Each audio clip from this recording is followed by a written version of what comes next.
Hey YouTube, welcome back once again to Harley Day Rider. Your old buddy H in DR came out here to ride, take a little ride by the lake, by Raccoon Lake. You've seen this on a couple of my videos in the mornings where I pull off to let cars around on the other side. That's way on the other side. We'll come out that way eventually, but it's a beautiful park. It's an absolute beautiful park out here. Great scenery. And I've never been impressed with the fishing out here. I really never caught a whole lot. Even when my dad was alive years ago, we'd come out here and we wouldn't really catch anything. I mean, kind of stink, you know. But the old man loved fishing. I like it. I think I need to do it more to relax, you know. But here in Pennsylvania, the damn license will cost you 35 bucks. I mean, you gotta catch a lot of fish to eat 35 bucks. We just like to go to the fisheries and fish stores and we buy salmon, crab legs and that kind of stuff. There was another one my wife was buying for a while, tilapia, I think it is. Tilapia. She likes that fish. I like black sea bass. I can't find it often, but it's very good. And I like freshwater bass, but they're hard as hell to catch. Yeah, this part of the lake down here, you guys have seen this before, but just out here riding around, I thought, you know, what the hell? Bring you guys in and check it out. We parked here before. Remember, I stopped here and took a break before, got some water. We're going to stop here today, actually, and take a short break. I'm going to take a little walk down to the lake down there and see if anything's going on. See what's happening. But who knows? It's just so peaceful out here, you know. You could sit somewhere like this for hours and just relax. You know, I think that's what the old man liked to do the most. He used to just like to sit out here and relax. Why are these not going in there right? I got my phone in there. I'm not gonna take my phone down.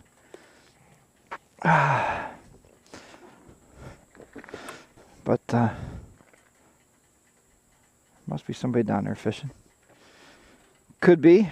All right, guys. Take a walk down without my helmet, so I'm going to cut you guys off here for a minute.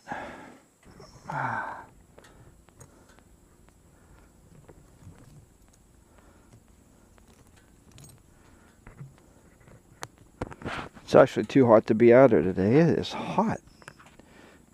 I mean, granted, it's going to rain the next couple of days. Supposed to, anyway. Supposed to rain. Oh my God, is it hot out here. I'm gonna go home, get back in some air conditioning, relax, take it easy the rest of the day. Oh, the seat's gonna be blistering hot. Oh shit, I didn't put my phone away. I mean, my damn wallet. I hate carrying my wallet on the bike. And the reason, I've heard of too many people take their wallet and it bounces out of their pocket and then they lose all their money. I like to make sure my keys are in there. Yep. So yeah, if you have saddlebags, touring packs, you know, push comes to shove. If you have leather saddlebags on your bike, put your wallet in there.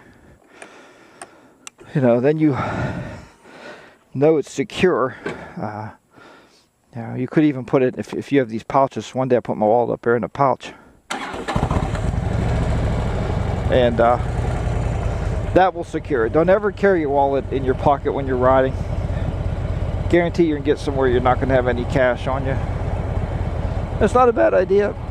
If you go on trips, take a little cash and put it in one of the saddlebags. And just, if you have hard saddlebags, lock it up. You know, take your keys and lock it up.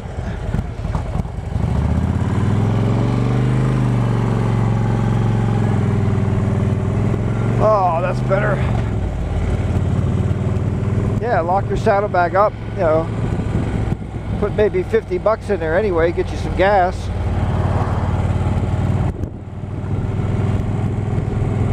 Oh, I've even seen guys take 50 bucks and put it in their boot. At least then you got money on you if you lose your wallet. So one guy put $50 in one boot and a credit card in the other. That way he had money for gas and hotels. That was pretty smart. You just don't know, man. When you get on those long trips like we went to when we went out to Wyoming and Sturgis and all that, man, if we would have lost our money. One thing nice when you travel with the spouse, though, my wife's purse, we always knew that was in the saddle. It was in the touring pack the whole time. So the chances of losing that is pretty slim. All right. So a lovely boat rental down there. You can rent rowboats, paddle boats, kayaks, and canoes. Myself and Mrs. HDR are going to put a license on our canoe. We have I don't know if it's a 14 or a 16-foot canoe at home. We haven't had it out for about, 5-6 years, maybe longer. So next spring we're going to put a license on that baby. We're taking that canoe out. We're going to enjoy some, we need to enjoy some together time outside of the Harley. I know you guys are like, yo, you enjoy time on the Harley. I mean, we do. We enjoy riding together. You guys see that Mrs. HDR now is teetering. She wants to ride by herself. So, and it's nice to be doing things together. We have 10-speed bikes we haven't had out all year. So I looked at some bike racks the other day because I recently got rid of my pickup truck and I got a car. Just more fuel efficient for work, to have a work car. This is basically my work truck right here. This is what I take to work most of the time when it's nice out. I'm trying to get better. When the roads are dry, I'm taking the motorcycle. It's much more efficient to take the motorcycle. I mean, I put the money in it every year to ride it. Ride your bikes, guys. I put that on Facebook the other day. Here's a question I'm posing to you.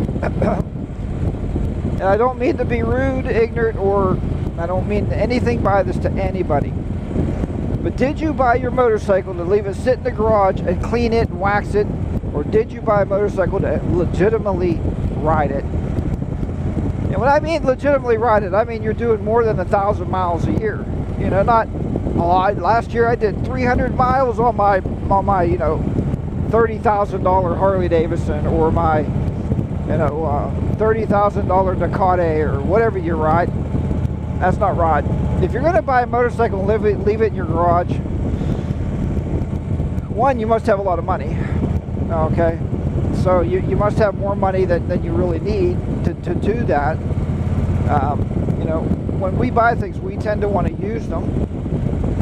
Another thing is, again, I'm not being rude to anybody. I'm just telling you the simple facts. If you have a bike and it's sitting in the garage and you don't use it, try to sell it to somebody reasonably, at a good price. Don't take a total hit on it, but, be nice to somebody that wants to ride your motorcycle. Or if you have a family member that says, hey, Dad or Grandpap or Grandma, can I ride the bike? No, you can't ride that motorcycle. Damn it, I put 400 miles on already this year. That's it. We ain't ride that bike no more. Don't do that. I put 7,000 miles on this bike last year without even trying. That was just like going to work, riding with you guys, doing videos, taking weekend rides around. We took no long trips last year. We didn't know much about touring last year. Then this year, with a 3,400 some mile trip, now we're more into that touring mode, and we know how to tour. We picked up a lot of tips. We know the benefits of touring on a motorcycle. We know the downfalls, the pitfalls of touring on a motorcycle. It's going to take you longer to get where you're going, so give yourself 2 weeks vacation. Don't take a week. Take 2 weeks and take off. We get their bikes out there to ride them, man, we seen a bike the other day at the Harley shop. It was a 2015 touring bike. It was an Ultra, 2015 Ultra, with 450 miles on it. Now, you know, and I know things happen. If if you get injured or have a medical problem, that's one thing. I'm not coming down on anybody. But if you're healthy as the day you bought that motorcycle and it only has 400 miles on it, yeah, there's a problem. And I heard a lot of guys locally around here say, well, my wife doesn't allow me to get out by myself much, and I can't go nowhere because my wife says that and my wife tells me, you know, I got to stay home, put an apron on and do the dishes. My wife. Here's the secret, gentlemen. Boys and men of all ages, get your wife interested in the motorcycle. Take her out on it, you know, take her for a ride. If she's scared to ride with you on two wheels, damn, buy a trike, man, or buy yourself a Can-Am Spider, you know. Myself and Mrs. HDR, we have great adventures now on the motorcycle. I told you she's, you know, but I mean now she's all about this touring stuff on motorcycles. So I mean, a little different for me now. When I first bought it, she hated the idea. I mean, I'd go out, she'd be like, I ain't going with you. Or we go out to lunch, she'd be like, look, we can go 30 miles out, 30 miles back. That's it. That's a good lunch. And you know, a few weeks ago, we went from here to Erie, testing that C-Dot I was playing with, or testing. And she's the one that said, let's go to Erie because there was a special donut she wanted to buy. She knew that was at least a 2-hour journey to get there, 2 hours to get home. You know, 100, I don't know. Yeah, what was it? 200 some miles on the day? Something, I forget, but that's her telling me. So yeah, get your women out there, you know, get them interested in the bike. Hell, I mean, I don't know. I mean, if my wife ever took up the hobby of sewing or crocheting or stitching or knitting or whatever the hell, I don't think I'll sit next to her and get a set of knitting needles. I don't know. Maybe if I'm like 70 or 80 and I can't ride anymore, or I have no other hobbies, maybe. Who knows? But yeah, don't ever give me that damn excuse. And we call guys, hey Bob, you going riding today with us? Well, no, my wife said I got to stay home and mow the grass. Well, if you're in that kind of marriage, get the hell out of it. Good Lord, get the hell out of that marriage quick. You know, you shouldn't tell your wife what to do, and your wife shouldn't tell you what to do. It's not a dictatorship. That's definitely not what it is. You don't want your spouse to dictate what you're doing. Another thing I hate people, well, why don't you buy that bike there, Fred? Well, I'd love to buy a motorcycle, but my wife won't let me. I'm allowed to say I'm the man of the house because my wife allows me. I'm just kidding. But respect each other. You know, if you want to buy a bike, talk her into it somehow. Hell, I want to buy a new one, but that ain't going to happen for a while. But I know our finances too. Dude, you got your turn signal on and you're still coming. Could have stopped.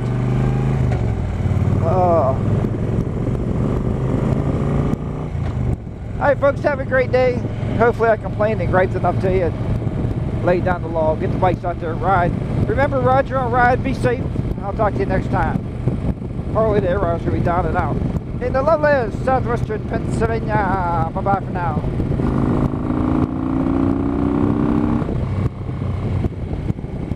Woo! Feel the engine. Shift jack, shift.